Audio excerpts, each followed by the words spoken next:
In this video, we will learn about the difference between molecular formula and empirical formula and how to calculate the molecular mass and formula mass. The molecular formula indicates the actual number of each atom in a molecule of a compound. On the other hand, the empirical formula gives the simplest whole number ratio of the numbers of atoms. For example, glucose has the molecular formula C6H12O6. To determine the empirical formula of this compound, we have to ask whether these numbers of atoms have a common factor. So we have 6, 12, and 6. Yes, the common factor is 6. Next, we have to divide each of these numbers by that common factor. So we have 6 divided by 6, that's 1. Therefore, for the empirical formula, we have C1 or simply C. Then 12 divided by 6 is 2, so we have H2.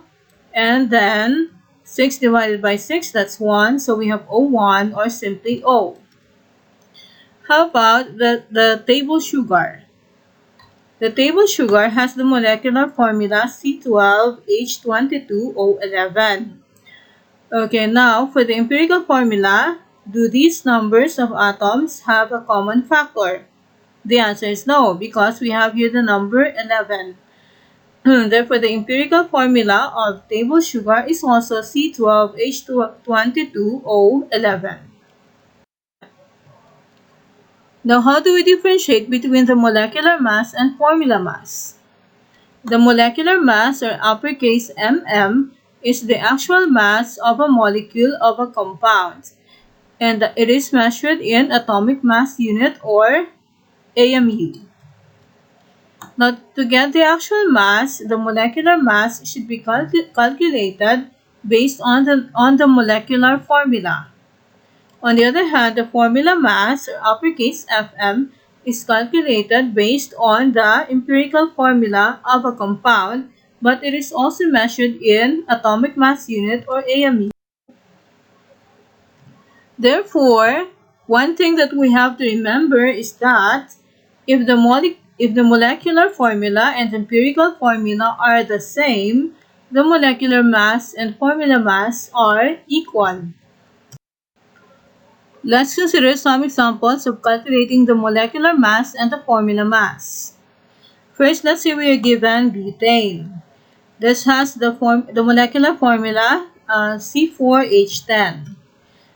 To calculate the molecular mass, first we have to take note of the atoms involved. So we have C for carbon and H for hydrogen. Next, we have to consider the number of each atom. So we have here 4 carbon atoms and 10 hydrogen atoms. Next, we have to multiply each number of atoms by the corresponding atomic mass. For carbon, that is 12.011. For hydrogen, that is 1.007. So let's multiply 4 by 12.011, that is 48.044. And 10 times 1.007 is 10.07.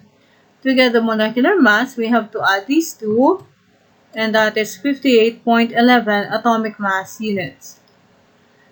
Next, to get the formula mass, first we have to determine the empirical formula. And for that, we have to ask whether these numbers of atoms have a common factor. So we have 4 and 10. And yes, the common factor, of course, is 2. So we have to divide 4 by 2, that's 2. Therefore, in the empirical formula, we have C2. And 10 divided by 2 is 5. So we have H5. So again, the atoms involved are carbon and hydrogen. We have 2 carbon atoms and 5 hydrogen atoms. So yes, we have to multiply each of these numbers by the corresponding atomic mass. For carbon, that is 12.011. For hydrogen, that is 1.007. So 2 times 12.011 is 24.022. And 5 times 1.007 is 5.035. To get the formula mass, we have to add these two And the formula mass is 29.057 AMU, or atomic mass units.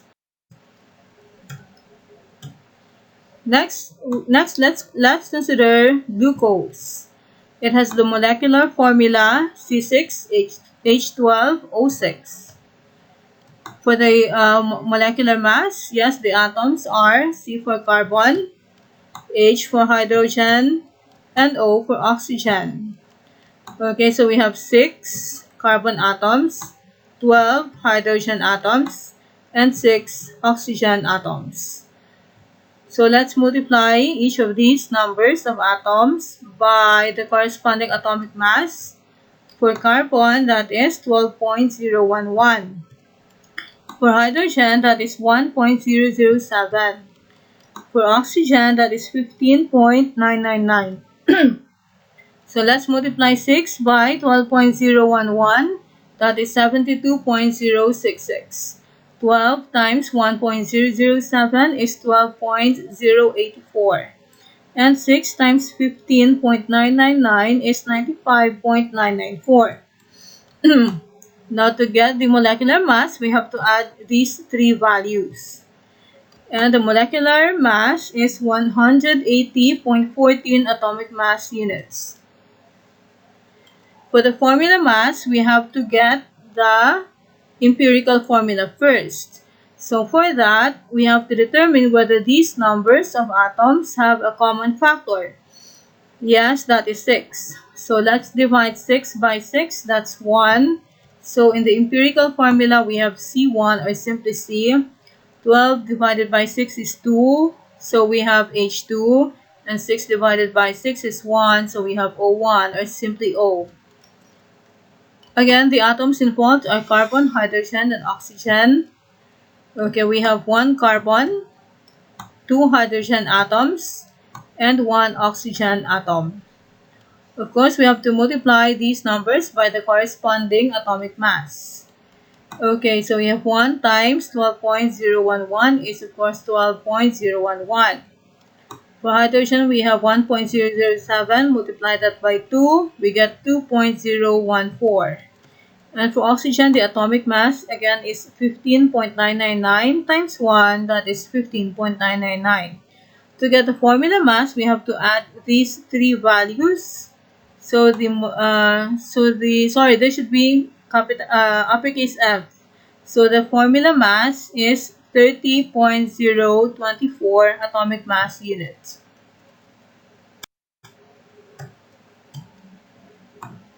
Lastly, let's say we have sulfuric acid. It has the molecular formula H2SO4. Okay, so what are the atoms involved? We have H for hydrogen, S for sulfur, and O for oxygen. Okay, so we have 2 hydrogen atoms. We have 1 sulfur atom and 4 oxygen atoms. Let's multiply each of these numbers by the corresponding atomic mass. So for hydrogen, that is 1.007. For sulfur, that is 32.059. For oxygen, that is 15.999. Let's multiply the numbers. 2 by 1.007, that's 2.014. 1 times 32.059 is 32.059. And 4 times 15.999 is 63.996. So to get the molecular mass, we have to add these three values. So the molecular mass is 19.069 atomic mass units. Okay, for the formula mass, we have to determine the empirical formula. So the question is, do the numbers of atoms have a common factor? So we have a 2, 1, and 4. Okay, since we have only 1 sulfur atom, okay, the numbers of atoms do not have a common factor. Therefore, the empirical formula of sulfuric acid is also H2SO4. Since the empirical formula is the same as the molecular formula, the molecular mass and the formula mass are equal. Therefore, the formula mass is also 98.069 atomic mass units. If you have any question, please leave a comment.